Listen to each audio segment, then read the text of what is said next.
요한계시록 20장 11절부터 15절까지 말씀입니다.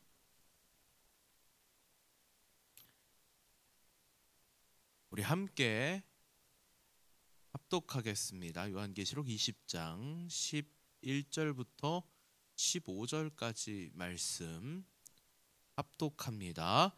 또 내가 크고 흰 보좌와 그 위에 앉으신 이를 보니 땅과 하늘이 그 앞에서 피하여 간데 없더라. 또 내가 보니 죽은 자들이 큰 자나 작은 자나 그 보좌 앞에 서 있는데 책들이 펴 있고 또 다른 책이 펴졌으니 곧 생명책이라. 죽은 자들이 자기 행위를 따라 책들에 기록된 대로 심판을 받으니 바다가 그 가운데서 죽은 자들을 내주고 또 사망과 음부도 그 가운데서 죽은 자들을 내주매 각 사람이 자기의 행위대로 심판을 받고 사망과 음부도 불못에 던져지니 이것은 둘째 사망 곧 불못이라. 누구든지 생명책에 기록되지 못한 자는 불못에 던져지리라. 아멘.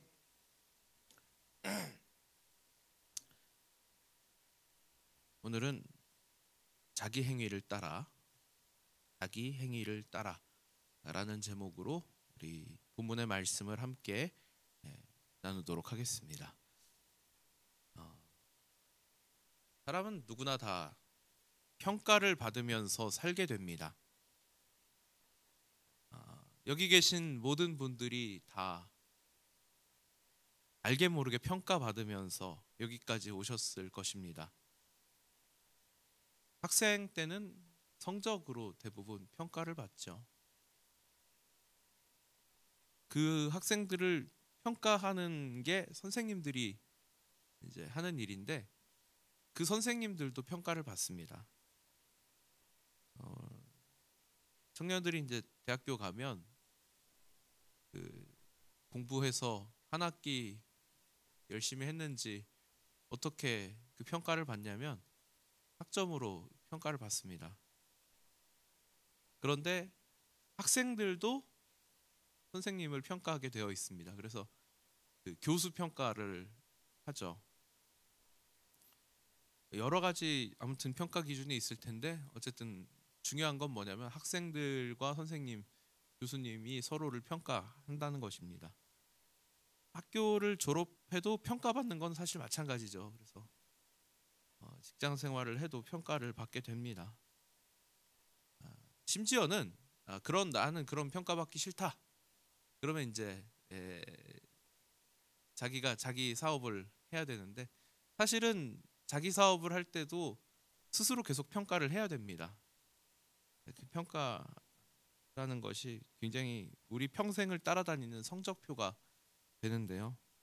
오늘 보니까 책들이 있고 기록된 내용을 따라 심판을 받는다고 합니다.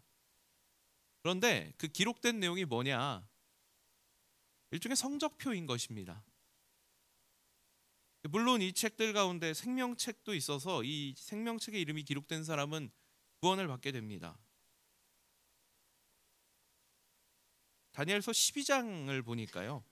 다니엘서 12장 1절부터 3절까지인데요. 제가 한번 읽어보겠습니다. 그때 내 민족을 호위하는 큰 군주 미가엘이 일어날 것이요 또 환란이 있으리니 이는 개국 이래로 그때까지 없던 환란일 것이며 그때에 내 백성 중에 책에 기록된 모든 자가 구원을 받을 것이라. 땅의 티끌 가운데에서 자는 자 중에서 많은 사람이 깨어나 영생을 받는 자도 있겠고 수치를 당하여서 영원히 부끄러움을 당할 자도 있을 것이며 지혜 있는 자는 궁창의 빛과 같이 빛날 것이요 많은 사람을 옳은 대로 돌아오게 한 자는 별과 같이 영원토록 빛나리라. 아멘.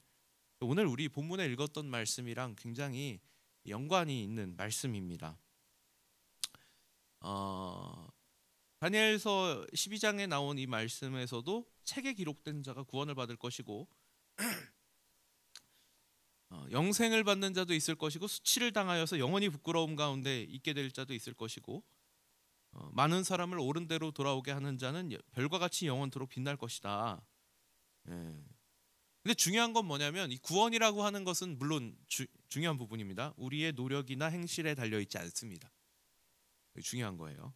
구원은 하나님의 은혜로 받게 되는 것입니다. 이 은혜에 거하는 사람과 거하지 않는 사람의 인생이 얼마나 큰 차이가 나는 것인가 우리가 보여야 합니다. 예. 그것이 우리의 사명이고 우리의 목표입니다.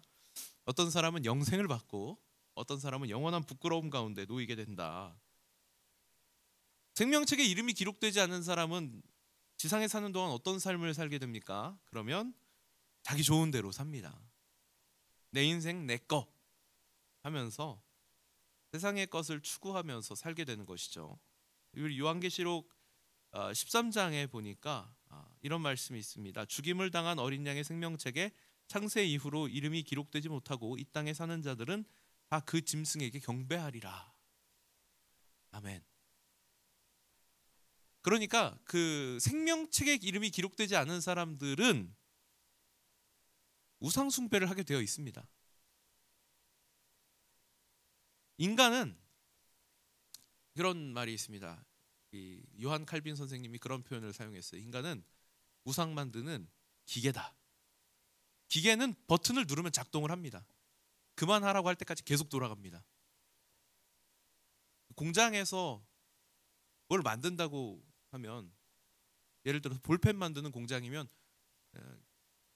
처음부터 끝까지 모든 공장이 자동화돼 있어서 기계가 계속 돌아간다고 하면, 그러면 이제 관리자가 출근해서 기계를 이제 작동 버튼 딱 누르면 그때부터 볼펜을 계속 찍어냅니다. 우리 인간이 그런 거예요. 근데 우리가 스스로 멈출 수 없습니다. 시동이 걸려 있어요. 그러니까 끊임없이 우리 마음속에서 우상을 만들어내게 되어 있습니다. 그러니까 생명책에 이름이 기록되지 않은 사람들은 오만 것들을 보면서 그것을 우상 삼게 되어 있는 것입니다. 어떻게 보면 제일 그 쉬운 모습이 뭐냐면 돈에 우상 삼는 것이죠. 나를 우상 삼는 것이고요. 그런 사람들이 추구하는 모든 것이 뭐냐면 결국에는 사탄의 하수인인 짐승을 경배하는 것입니다.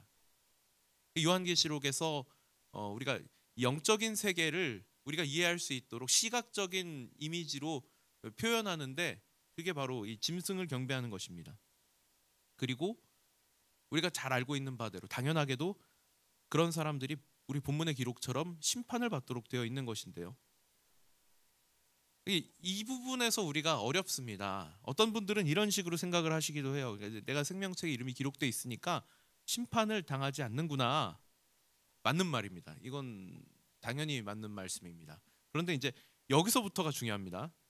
그러니까 내가 무슨 짓을 해도 지옥은 안 가겠구나. 이게 조금 곤란한 얘기입니다. 그러니까 물론 천국에 대한 확신은 우리 신앙에 있어서 굉장히 중요한데요. 무슨 짓을 해도 지옥은 안 가겠구나는 좀 조심해서 접근할 필요가 있는 거죠. 우리 행위는 물론 예수 그리스도를 통하지 않고는 의롭다함을 받을 수 없습니다. 그러나 예수 그리스도를 통해서 의로워진 사람이 의롭지 않은 삶을 살아도 된다는 말에는 오류가 있죠. 의로워진 사람은 의로운 삶을 살게 되어 있습니다. 제가 한 가지 질문을 던져보겠습니다. 여러분은 길 가는 사람들을 보면서 예수 믿는 사람, 예수 안 믿는 사람을 구분할 수 있으십니까? 주일날 아침에 저기 구분다리역 앞에 서서 명일역 앞에 서서 이러고 보고 있으면 저도 이제 아침에 주일날 교회 올 때 보면 저분들은 교회 다니는 분들이다 딱 보입니다. 어떻게 보냐면 그 아침에 정장 입고 가방 들고 그러고 가시는 분들이 있어요. 저분들은 교회 다니시는 분들이구나. 그때는 알죠. 그냥 평소에 어디 가실 때 지하철 타고 이렇게 가시면서 그 칸 안에서 예수 믿는 사람 구분 한번 해보시기 바랍니다. 가능한가? 우리는 이렇게 교회에 모여 있으니까 또 주일 아침에 한껏 차려입고 교회 가는 길이니까 그 시간에 그렇게 하고 가는 사람, 교회 다니는 사람밖에 없으니까 그렇게 예수 믿는 사람인 줄 알지만, 제가 우리가 이제 볼 때 과연 구분이 되느냐 이렇게 질문 드렸는데요. 스스로 한번 질문해 보시기 바랍니다. 그럼 나 혼자 있을 때 나는 예수 믿는 사람처럼 보일까? 여러분을 보는 사람들이 여러분을 보면서 아, 저 사람은 예수 믿는 사람이구나 알 수 있겠습니까? 애초에 우리가 그걸 할 수 있는 것도 불가능한 일이고요. 우리를 보면서도 그렇게 되는 것이 과연 가능한 일인가? 전 지금 관상을 보자는 얘기를 하는 게 아닙니다. 그러나 최소한 예수 믿는 사람이라고 하면, 생명책에 이름이 기록된 사람이라고 하면 거기에 합당한 삶을 살아야 한다라는 것입니다. 왜 그러냐면요, 사실 생긴 것만 가지고는 누가 예수 믿는 사람인지 알 수가 없다는 겁니다.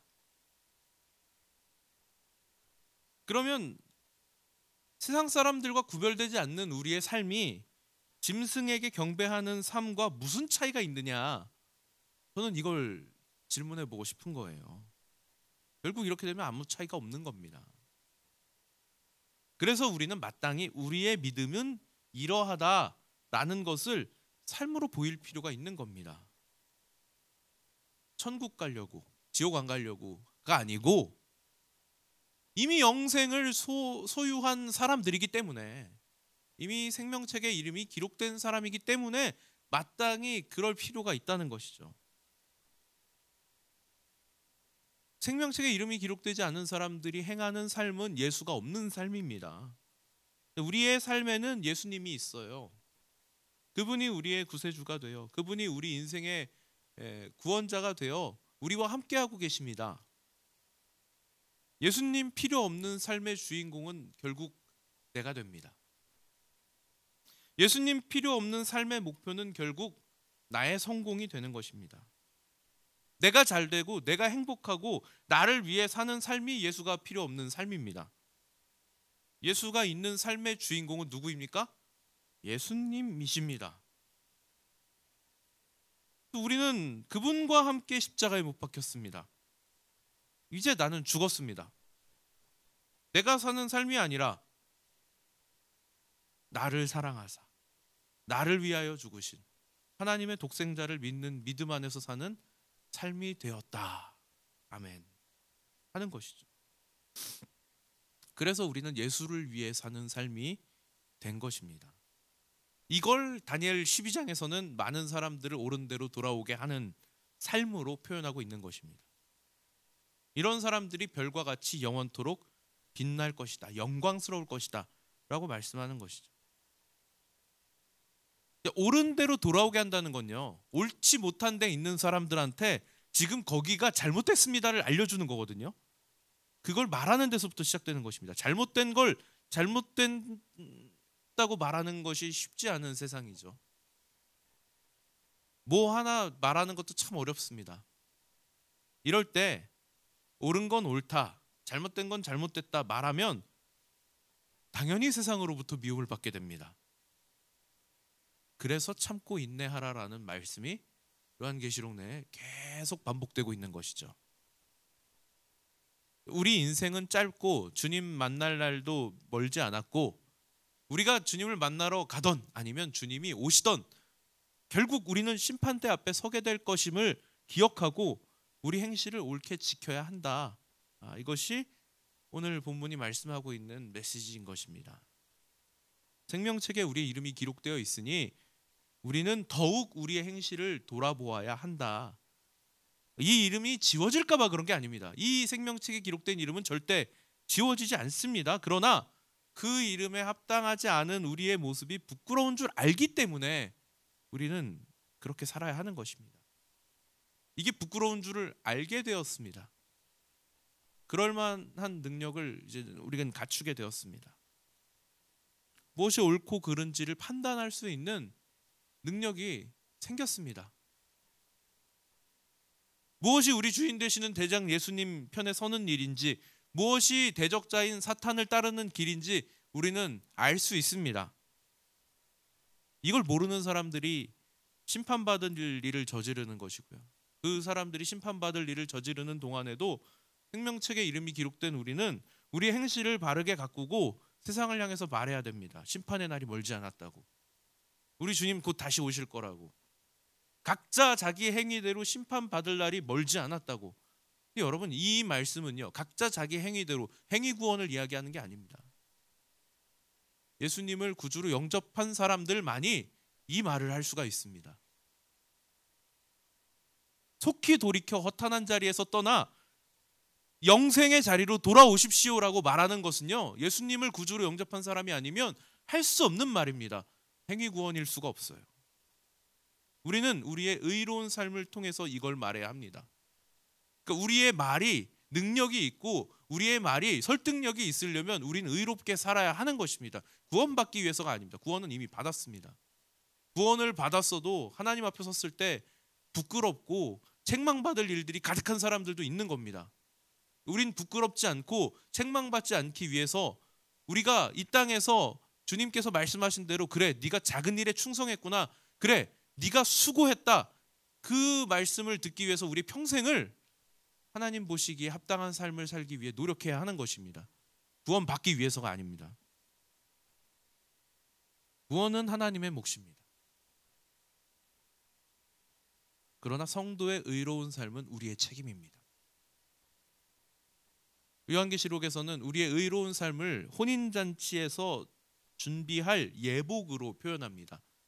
우리 성도들은 예수 그리스도의 신부로 혼인잔치를 준비합니다. 신랑이 다시 오시는 날, 그날을 고대하며 신부가 해야 할 일이 있는데 바로 결혼식을 준비하는 거거든요. 특별히 결혼식 때 입을 자신의 웨딩드레스를 준비해야 합니다. 그래서 그걸 요한계시록 내에서 성도들의 의로운 삶으로 표현합니다. 그걸 통해서 우리가 하나님의 소유된 백성이고 우리 예수님, 신랑 되신 예수님의 순결하고 거룩한 신부가 되었음을 보여주는 것입니다. 오늘 각자 행위를 따라, 자기들 행위를 따라 심판을 받게 된다. 이것은 행위 구원을 말하는 것이 아니라 구원받은 사람들에게도 하나님은 책임을 요구하시고 그 책임을 따라 선하게, 그 책임을 따라 의롭게 살고자 애쓰고 발버둥치는 사람들이 우리 주님 다시 오시는 그날, 신랑 되신 예수님 다시 오시는 그날 정결하고 거룩한 신부의 모습으로 혼인잔치에 들어가 신랑과 더불어 영생을 누리며 살게 될 것이라는 약속의 말씀인 것입니다. 우리가 우리 신분에 합당한 삶을 살 때 우리는 세상을 이길 수 있습니다. 우리가 우리 신분에 합당한 삶을 살 때 우리가 하는 말이 가치 있고 의미 있게 세상을 향하여 외쳐질 것입니다. 기도하겠습니다. 하나님 아버지, 감사를 드립니다. 이 새벽 시간 저희들 말씀으로 다시 한번 무장시켜 주시니 감사합니다. 자기 행위를 따라 심판의 자리에 서게 될 것이라는 엄중한 하나님의 말씀 앞에 저희는 다시 한번 저희를 돌아보기 원합니다. 혹 생명책에 이름이 기록되었다는 사실 하나로 안주하여 우리의 행실을 돌아보지 않고 살지는 않았는지 하나님 다시 한번 돌아봅니다. 성도들의 의로운 삶은 혼인잔치 예복과 같다고 말씀하셨는데 저희가 신랑 예수님 다시 오시는 날 혼인잔치의 그날을 잘 준비하고 있었는지 돌아보기 원합니다. 세상이 하나님을 알지 못하고 복음을 거부하고 영원한 멸망의 길로 달려가고 있는 때에 그것은 잘못되었고 우리가 복음의 진리를 전하여서 바른 길로 그들을 돌아올 수 있도록 하려면 결국 우리의 삶이 의로워야 할 줄 믿습니다. 하나님 말씀에 기록된 대로 마땅히 예수 믿는 사람이라면, 선한 그리스도인이라면 우리는 삶에 어떠한 선택을 해야 할 것인지에 대해 하나님 매 순간 하나님께 기도하며 구하게 하시고 그리고 실천하는 삶을 살 수 있도록 은혜 베풀어 주시옵소서. 오늘 하루 저희들 주 안에서 또 많은 사람들을 만나며 살아가게 될 것인데 하나님 만나는 이들마다 저 사람 예수 믿는 사람이구나, 아, 정말 예수 믿는 사람 저런 모습이구나 하는 모습을 보일 수 있도록 저희들의 삶을 붙들어 주시옵소서. 이 새벽 시간 저희들 하나님 앞으로 나오면서 빈손으로 나오지 않고 구별하고 준비하여 드린 손길들이 있습니다. 하나님 받아주시고 드린 모든 손길들 가운데 크신 사랑과 은혜를 베풀어 주셔서 겸손히 하나님과 동행하는 삶으로 하나님께서 갚아주시고, 하나님 늘 저희들 삶이 부족하지 않도록 굽어 살펴 주시옵소서. 오늘 하루도 온전히 주 안에 맡겨드립니다. 승리하는 하루의 삶을 살게 하여 주실 줄 믿고 감사드리며 우리 구주 예수 그리스도 이름으로 기도드리옵나이다. 아멘.